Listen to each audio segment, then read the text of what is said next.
Hello and welcome into the Birds and Braves podcast. I'm Luke Winstel. Thank you all for tuning in. Today I'm excited to be joined by New Orleans Saints wide receiver Cyril Grayson. Grayson attended LSU, where he was a 4-time track national champion. He'd also planned to play football at the school, but according to NCAA rules, if an athlete is signed to a scholarship for a minor sport like wrestling or track and field, he'd have to drop his scholarship or sit out 2 years before playing football. The rule is meant to prevent football teams from stashing recruits on the roster of other programs to field more scholarship athletes than what is allotted. In 2017, Grayson lobbied to attend the LSU Football Pro Day, alongside first-round picks Leonard Fournette, Jamal Adams, and Tre'Davious White. Then Grayson ran a 4.33-second 40-yard dash, did not drop a single pass, and broad jumped 10 feet and 7 inches, catching the eye of scouts. Since then, he has bounced around the league and is playing for his 5th team in 3 years. Now at home playing for the New Orleans Saints, he has a good chance to make the team's roster. Mr. Grayson, welcome to the show. Hey, how's it going, Luke? I'm glad for you to have me on your show. I'm excited, and I'm doing pretty good today. Just trying to mentally prepare for tomorrow. We have our first preseason game coming up, and yeah, I'm just excited about that. I'm excited about the show and everything about the season this year that's coming up. I know you're preparing to play Minnesota tomorrow, play the Vikings. How are things looking? What are your expectations going into the game? I just expect to kind of do the right thing, know my assignments, to just go out there and make plays and continue to stack the days. Kind of treat it like what it is, camp, but as well as a job interview for all 31 other teams, and just showcase my abilities here with the Saints, as well as just who I am as a player, and to just stand out. That's my plan. I'm wondering, since we're talking about the preseason, do you have a favorite moment as a professional playing in the preseason or training camp or a practice? I think if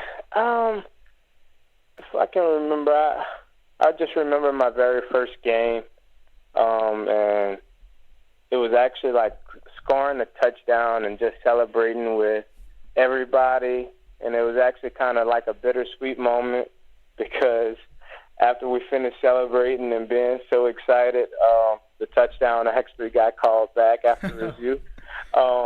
But it was just fun just to be back out there, to get in the end zone, to see everybody's energy, the guys who were on the sideline that was coming to celebrate with me, and just that feeling that was amazing. Celebrations are allowed now in the NFL. I know you're a humble guy, but do you have any celebration planned for if you score anytime soon? I was thinking about it today. If I score, what should I do? I'm a humble guy, but I like to have fun as well too. I like to dance, so don't be surprised if I break out maybe a New Orleans dance, or get together with the other receivers and the other guys that's in the room, and we put something together that's coordinated. I'm just ready to have fun. Whenever we score, I think that we should celebrate everything that we do that's good.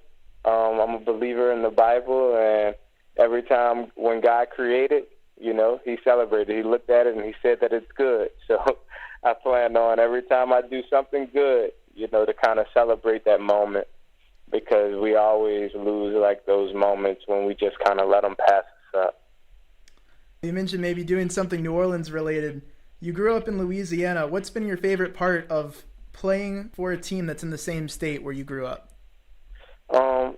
My favorite part of playing for a team that's in the same state is just remembering like the history of the city, knowing that my family's rooting for the team, not just because I'm here, and just to play for a team that I've been rooting for my whole life.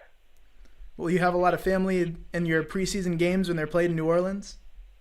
Yeah, there's going to be a bunch of people in there tomorrow supporting number 83. Do you know how many? Do you have a number? Let's say it's probably closer. Family members, kind of close to about 30. Let's call it 30. 30 or plus. You're still in the earlier part of your career, and I'm wondering what it was like or what it has been like for you to adjust from running track at LSU to playing for the Seahawks in 2017 after not really playing organized football since high school.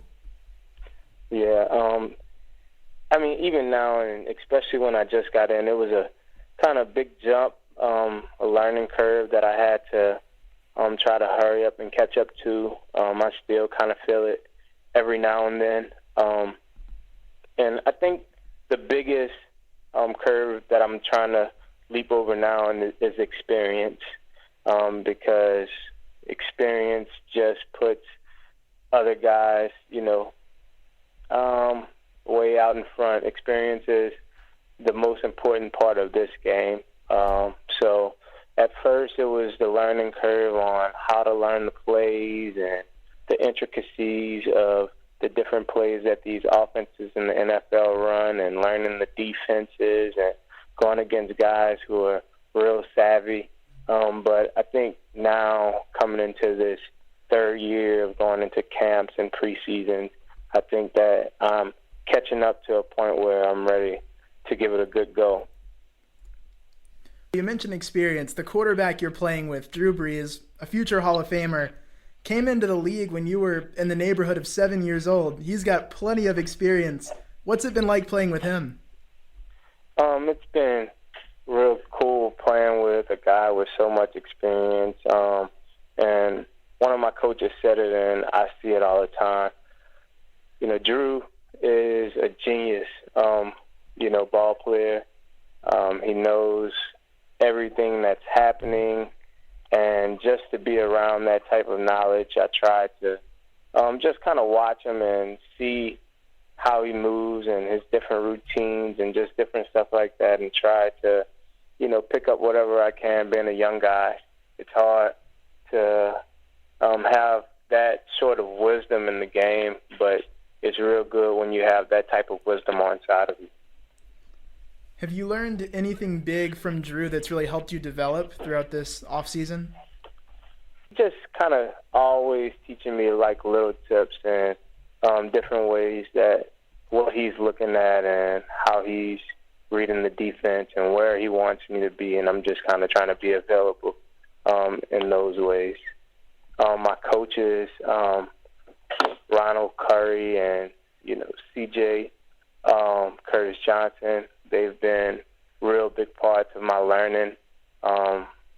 They've just been great. CJ's been coaching receivers forever, and Curry has been great. He's played, and I mean, just the different things that they want me to learn and how they explain them is kind of better than I've ever had before, and I kind of see my growth differently than I have in other places.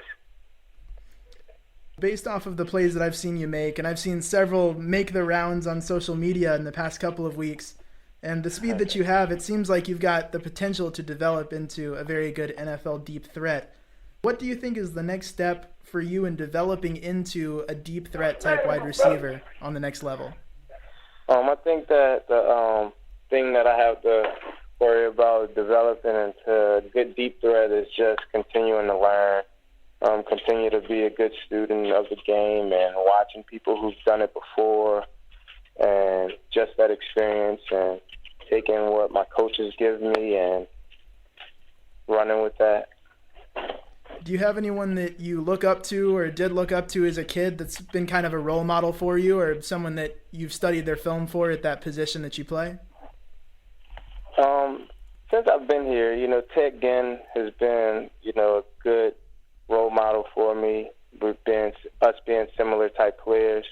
I've been watching him growing up.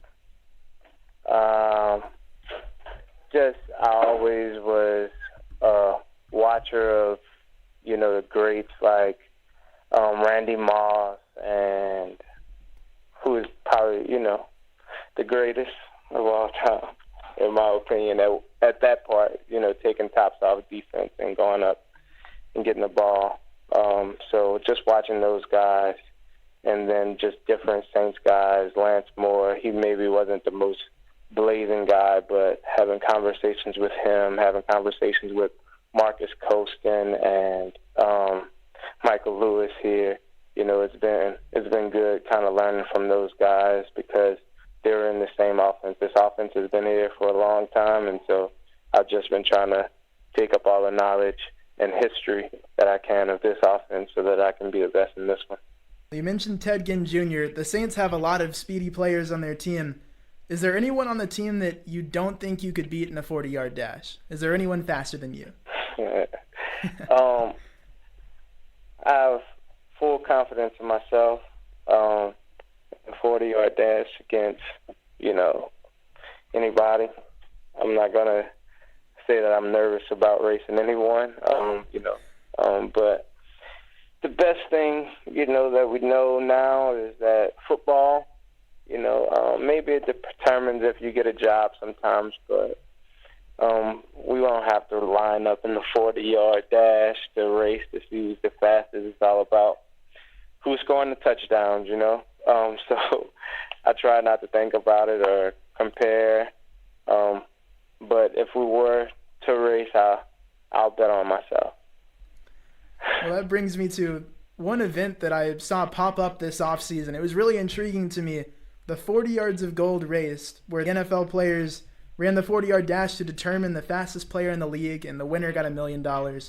Did you like the product you saw this summer? What did you think about it? I thought that the 40 yards of gold event was a real good event. It was a really good idea, good timing of the event, and I think that still we haven't got paid for it yet.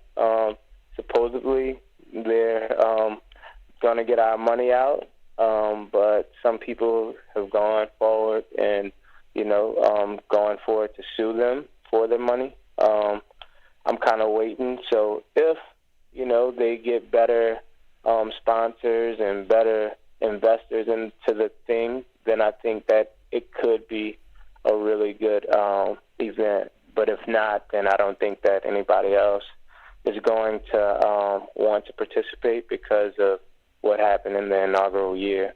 So hopefully they get the payments out and can continue the event because the idea was great and the guys who came up with it, had a good plan. Is there anything that you would change about it in the future to make it more interesting or more entertaining? I was kind of thinking about different tips that I could give them. Every year there's, more fast guys, but one thing that I think I would be entertained by is if they would do like maybe the fastest lineman or something like that. I think that would be cool. Well, who would you want to see in that? Who would you want to see run? That would be crazy. Let's see the fast guys. Aaron Donald. Yep. He's one of the fast guys. Let's see Khalil Mack. Let's see all of the fast guys. I'm not sure who's the fast ones, but I know they have a bunch of them that are fast. Yeah. I've heard that you have a foundation or a nonprofit, so I was wondering if you could tell us about it. What kind of work or service does it provide? Yeah, me and one of my friends came together to put together this foundation, Project No Limits, and that's Neaux spelled kind of like we do in Louisiana, N-E-A-U-X. And we're just trying to bridge the gaps and give all athletes access to wins in all aspects of their life, post-sports or post-high school. And we kind of just want to expose them to the importance of preparation, education, connection, and experience. And that's just something that we kind of thought it sparked in my mind to do something like this a couple years ago. And then last year, I was doing an interview with one of my friends, Jasmine Wilson, who is the head of the foundation, and we just kind of put our minds together, did a couple surveys, sent them out, and came up with different things that we wanted to do and some programming models, and we're ready to get it kicked off for this school year coming up. So we're trying to put together a couple things. We're going to try to put together a mixer to find different sponsors and donors and just different places that we can put this program into effect so that we can affect as many young kids as we can. Well, what inspired you to create it? Just personally, on my side, is just knowing the different kids that grew up with me, the ones that are in the neighborhood that don't have the guidance and they don't have the education parts of personal and professional development. They don't know those things, so it's hard for them to make it out.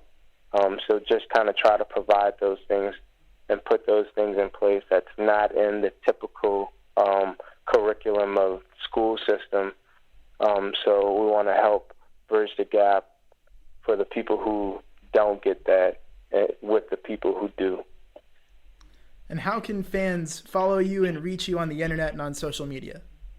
You can follow me on Instagram, and my Instagram is _CHO1, and that's number 1, SEN. And on Twitter, you can find me at the C1, and that's THEC number 1 _. And just can search me on Facebook by my first and last name, Cyril Grayson Jr. I have a fan page there, and you can also find my website, which is www.choicen.com. Mr. Grayson, that's all the questions I had for you. Best of luck tomorrow against Minnesota, and in the future, we're all rooting for you. Thank you for your time. All right, thank you, Luke. I appreciate you. Thank you all for tuning in to the Birds and Braves podcast. Please be sure to follow the show on social media at Birds Braves Pod. Thank you again to Cyril for joining me, and also a big thank you to his agent, Brandy Runyon, for helping me set up the interview. I'm Luke Winstel, and I'll see you back next time with another show.